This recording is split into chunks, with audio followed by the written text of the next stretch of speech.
प्यारे बच्चों, आज हम नए टॉपिक के साथ आपसे जुड़ रहे हैं। टॉपिक क्योंकि हम लोग चैप्टर कर रहे थे संबंध और फलन। संबंध के बारे में आपको मैंने काफ़ी डिटेल में समझाया है, उसी से नया टॉपिक निकलता है जिसे हम फलन बोलते हैं और इंग्लिश में इसको बोलते हैं फंक्शन या प्रतिचित्रण यानी मैपिंग। रिलेशंस के माध्यम से ही हम प्रतिचित्रण को निकाल पाते हैं। प्रतिचित्रण यानी फलन इस चैप्टर का एक विशेष टॉपिक है, महत्वपूर्ण भाग है। इसको समझने के लिए आप ऐसे समझिए कि देखिए फलन होता क्या है। फलन एक विशेष प्रकार का संबंध है। इसमें भी एक रिलेशन लगा, क्योंकि रिलेशन मैं पहले समझा चुका हूं। एक विशेष प्रकार का संबंध है जिसके द्वारा एक प्रकार की वस्तुओं का संबंध दूसरे प्रकार की वस्तु से कुछ शर्तों तथा नियमों के अनुसार किया जाता है। क्लियर? जैसे परिभाषा अगर इसकी समझना चाहे तो ये डेफिनेशन होगी। परिभाषा यह है, यदि किसी समुच्चय ए के प्रत्येक अवयव को किसी संबंध द्वारा समुच्चय बी के किसी विशिष्ट अर्थात अद्वितीय यूनिक अवयव से संबंधित किया जाए यानी संबंध बनाया जाए, तो इस संबंध को फलन कहते हैं या फलन का प्रतिचित्रण कहते हैं, मैपिंग कहते हैं। मान लीजिए दो सेट हैं। अगर हम वेन डायग्राम से इसको समझाए, एक सेट ए और एक सेट बी, इसका एलिमेंट एक्स है और ये वाई है। तो एक्स वाई के साथ एक संबंध बना रहा है, तो वो एक्स वाई के साथ संबंध बनाएगा, तो उस संबंध को आप इस तरीके से प्रदर्शित कर सकते हैं, f such that A to B. F function है ए से बी में, ए और बी दो सेट है। और ये ऐसा भी कहा जा सकता है F x f such that x equal to y, ये भी कहा जा सकता है। अब इसी में अब इसके बाद आता है फलन का निरूपण। कैसे इसे निरूपित करते हैं, यानी नोटेशन ऑफ फंक्शन, यानी F such that A to B या Y is equal to F X. फिर है प्रतिबिंब, जिसे बोलते हैं प्रतिचित्रण या पूर्व प्रतिबिंब। इमेज यानी किसी चीज की इमेज बनना या प्री इमेज बनना। तो आप किस तरीके से प्री इमेज बनने का तरीका है, मान लीजिए एक सेट ए है और बी है, इसको लिखेंगे f such that A to B, यानी ए हमारा जो भाग होगा वो डोमेन कहलाएगा और वाई बी वाला भाग रेंज कहलाएगा। तो इस तरीके से इसका ए से बी में प्रतिचित्रण हो जाएगा और बी से ए में प्री प्रतिबिंब हो जाएगा। यानी हम उल्टा अगर देखते हैं तो उसकी प्री प्रतिबिंब बोला जाता है। क्रमिक युग्म द्वारा फलनों की व्याख्या भी की जा सकती है। क्रमिक युग्म यानी यदि दो सेट ए और बी दे रखे हैं, तो उन सेट ए और बी को क्रमिक युग्म द्वारा इस तरीके से भी प्रदर्शित किया जा सकता है। यानी फंक्शन एफ सबसेट होगा ए क्रॉस बी का। फंक्शन जो होगा ए क्रॉस बी के अंदर जो ऑर्डर पेयर बनेंगे जिन्हें हम बोलते हैं क्रमिक युग्म, तो जो फंक्शन होगा वो उसका सबसेट होगा। यानी फंक्शन जो है, फलन जो है या प्रतिचित्रण है, कुछ विशेष संबंधों के आधार पर ही रखा जाता है। तो वो विशेष संबंध जो भी होंगे उसी के आधार पर हम फंक्शन को बनाएंगे। जबकि ऑर्डर पेयर में बहुत सारे नंबर हो सकते हैं, लेकिन हम वही नंबर लेंगे जो कुछ विशेष कंडीशन को फुलफिल करते हैं। जो विशेष कंडीशन को फुलफिल करेंगे वही फंक्शन कहलाएंगे। Is that clear? अभी इसी में ही आपका एक भाग आता है जिसे हम समझने का प्रयास करेंगे, वो है क्रमिक युग्म के रूप में व्यक्त फलन का प्रांत क्या होता है।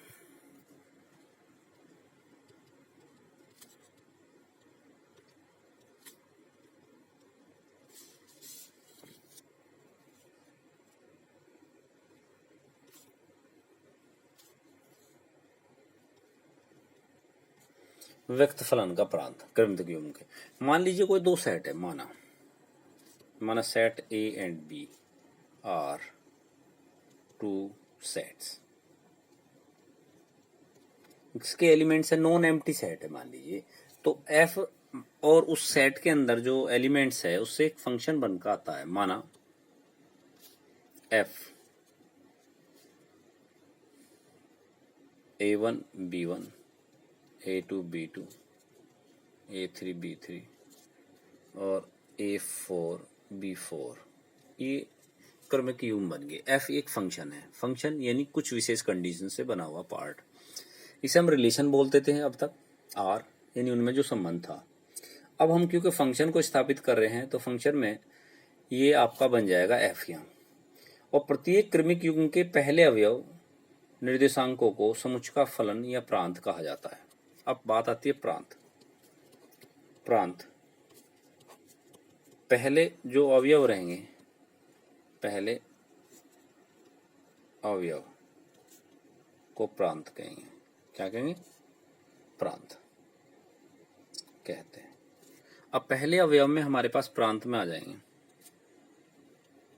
डोमेन।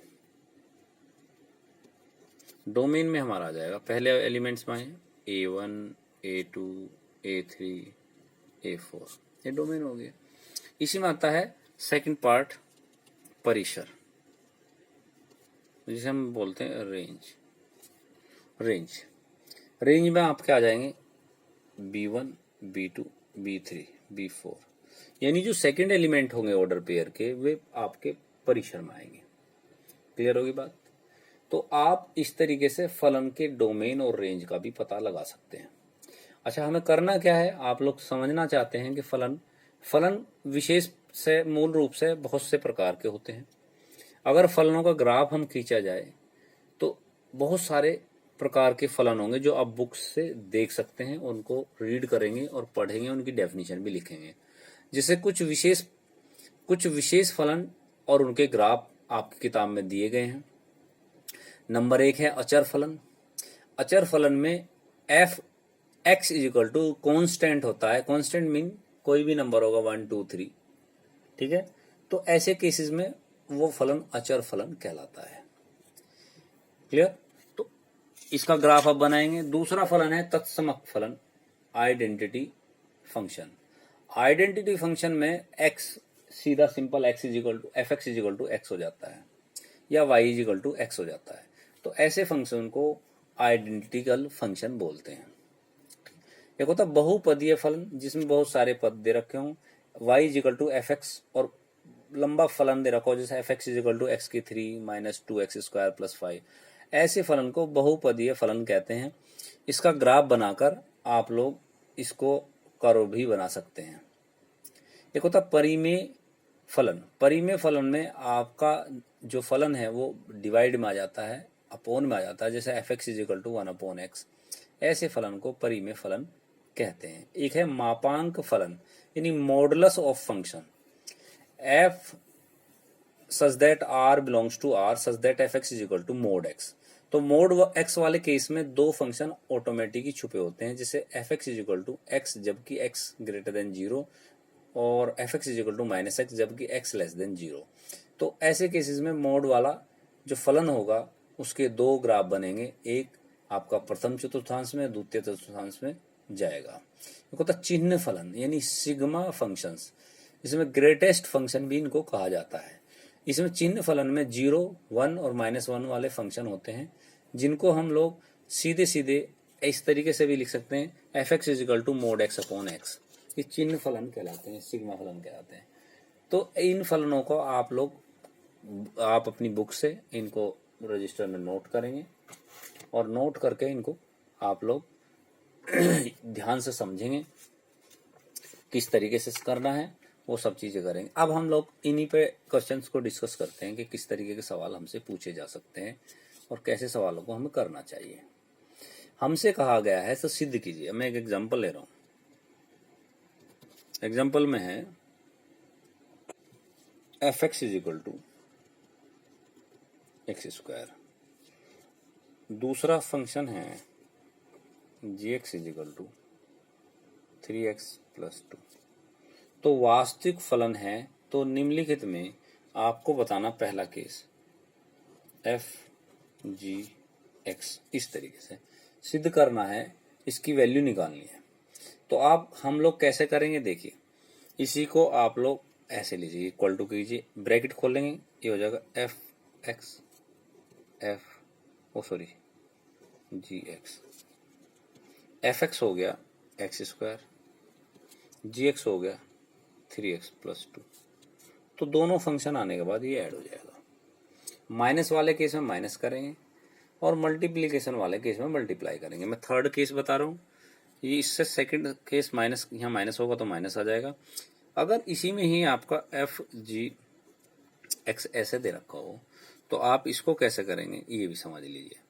तो ये मल्टीप्लीकेशन का केस है, इसको आप एफ एक्स इंटू जी एक्स लिख सकते हैं। एफ एक्स है आपका एक्स स्क्वायर, ये है 3x + 2 मीन 3x³ + 2x²। आप ऐसे लिखेंगे। ऐसे ही आपके बहुत सारे केसेस इस तरीके के आएंगे। सवाल जो इस प्रश्नावली से बनता है वो क्या है अब समझ लीजिए। आपको करना है फलन f(x) = x² का प्रांत और परिसर ज्ञात कीजिए। तो प्रांत और परिसर निकालने वाले सवाल आपके पास आएंगे। फलन f(x) = x² का प्रांत तथा परिसर ज्ञात।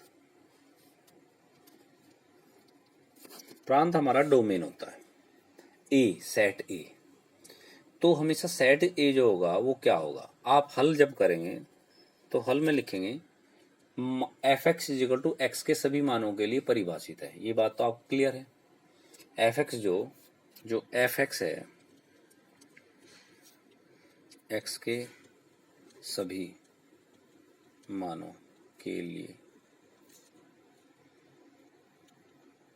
परिभाषित है, x के सभी मानों के लिए परिभाषित है। तो ऐसे केसेस में f(x) का जो प्रांत होगा वो रियल नंबर होगा। अब x में आप कोई भी वैल्यू रखिए 1 2 3 4 -1 -2, वो सब क्या आ जाएगी आपका 1 रखेंगे, 1 का स्क्वायर 1, 2 रखेंगे 4, 3 रखेंगे -1 रखेंगे 1, -2 रखेंगे -4। तो जितने नंबर आप रखते जाएंगे वो सारे रियल नंबर होंगे, ना कि नेचुरल नंबर। नेचुरल में तो 1 2 3 भी आना चाहिए था लेकिन 4 आ गया। तो प्रांत के अंदर सारे रियल नंबर आ जाएंगे। क्लियर?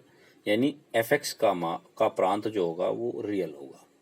अब बात करते हैं परिसर की। परिसर हमारा दूसरा वाला भाग होता है। दूसरा मतलब जो दूसरा कॉलम बनता है जिसमें दो प्रतिचित्रण में ए और बी बनते हैं, तो बी वाला केस हमें निकालना है। तो अब हमें ज्यादातर परिसर ही निकालने पे काम करना होता है हर केस में। यानी रेंज का कैसे पता लगाए, तो रेंज में आप f(x) को y मानते हैं। जैसे यहाँ दे रखा f(x) = x², तो यहाँ जहाँ f(x) है इसको मान लेंगे y = x²। दैट मीन्स हमें अब रिवर्स निकालना, प्री इमेज निकालनी। एक तरीके से प्रांत का मतलब है उसकी प्री इमेज निकालना, प्री प्रतिचित्रण निकालना। तो x = ±√y आ जाएगा। तो √y का मान यहाँ रखेंगे तो स्पष्ट है कि y के ऋण वास्तविक मानों के लिए x वास्तविक संख्या नहीं होगी। y में कोई भी मान आप रखेंगे ऋण वास्तविक। अब मान लीजिए स्पष्ट हो गया। किस बात से स्पष्ट हुआ? इस बात से स्पष्ट है कि y के नेगेटिव मानों के लिए, नेगेटिव मानों के लिए x का मान वास्तविक नहीं होगा। x क्या होगा? x का मान वास्तविक नहीं होगा, रियल नहीं होगा x का मान। देखिए कहा मैंने, स्पष्ट है कि y को के नेगेटिव मानों के लिए x का मान वास्तविक नहीं होगा। क्योंकि मान लीजिए अगर मैं यहाँ -1 रखता हूँ तो -1 से तो यहाँ वैल्यू नहीं आएगी, इमेजिनरी हो जाएगी। -2 पे भी इमेजिनरी हो जाएगी, 2 पे 1 1 2 3 पे तो चलेगा, लेकिन जैसे ही माइनस रखूंगा इमेजिनरी पार्ट हो। यही इसका मतलब ऋणात्मक, यानी हमारा कहने का मतलब इसमें से माइनस के केस हटा दो, यानी माइनस के केस नहीं लिए जाएंगे। ये तो बात समझ आएगी बात को। यानी -1 नहीं ले सकते, -2 नहीं ले सकते, -3 नहीं ले सकते। क्यों? क्योंकि सारे इमेजिनरी हो जाएंगे। तो जो रेंज होगी, रेंज में कौन सी वैल्यू आएंगी? 0 आएगी, 0 1 2 3 अप टू इन्फिनिटी तक सारी वैल्यू आ सकती है। तो f का जो परिसर है, जो f का परिसर होगा वो क्या होगा? ऋणात्मक को छोड़कर, यानी सभी अऋणात्मक वास्तविक संख्या, सभी अऋणात्मक वास्तविक संख्या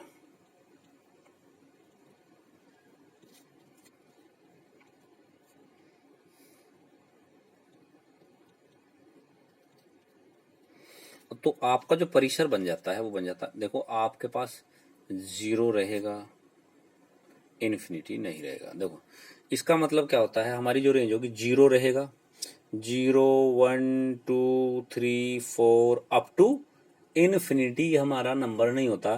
तो जो ब्रैकेट ये वाला है ये दर्शाता है कि इन्फिनिटी नहीं है, इन्फिनिटी से छोटा।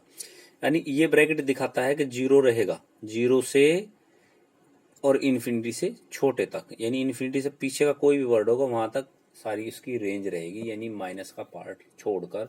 यानी प्रांत हमारा यहां बन जाता है, प्रांत बनेगा R, रेंज बनेगी 0 इन्फिनिटी, ये रेंज हो जाएगी। तो इस तरीके के सवाल आपको इस वीडियो में आपको बताने का प्रयास कर रहा हूं कि किस तरीके से आप प्रांत और रेंज निकाल सकते हैं। तो बहुत सारे एग्जाम्पल है बेटा इसी में, ऐसे आप लोग एग्जाम्पल करेंगे प्रांत और रेंज निकालने वाले, और फिर हम बहुत सारी चीजें इसमें सिद्ध भी करेंगे। प्रांत रेंज के सवाल बाद एक सवाल हम करते हैं, किस तरीके के सवाल आपके पूछे जाएंगे, जो आपको अब एग्जाम में दिए जाएंगे, वो इस तरीके के क्वेश्चन होंगे। fx function fx is equal to x square minus 1। तो सिद्ध कीजिए कि f sec theta equal to cosec square theta. तो x का मान आपने sec रखा है, sec स्क्वायर थीटा माइनस 1 आपने रखना है, क्योंकि देखो हमारा यहाँ फंक्शन था fx is equal to x square minus 1। इसने कहा x की जगह sec रखो, मैंने sec रख दिया, और सिद्ध करो उसको sec स्क्वायर के इक्वल होगा। तो हमने रखा है, तो ये sec स्क्वायर तो sec स्क्वायर ही रहा, और sec स्क्वायर थीटा माइनस होता है टेन स्क्वायर थीटा के, आप लोगों ने पढ़ा भी होगा, ये हो जाएगा टेन स्क्वायर थीटा। अब इसको sec स्क्वायर को तोड़ सकते हैं 1 upon cos square theta, sine square theta upon cos square theta, cos से कोस कैंसिल, 1 अपॉन साइन होता है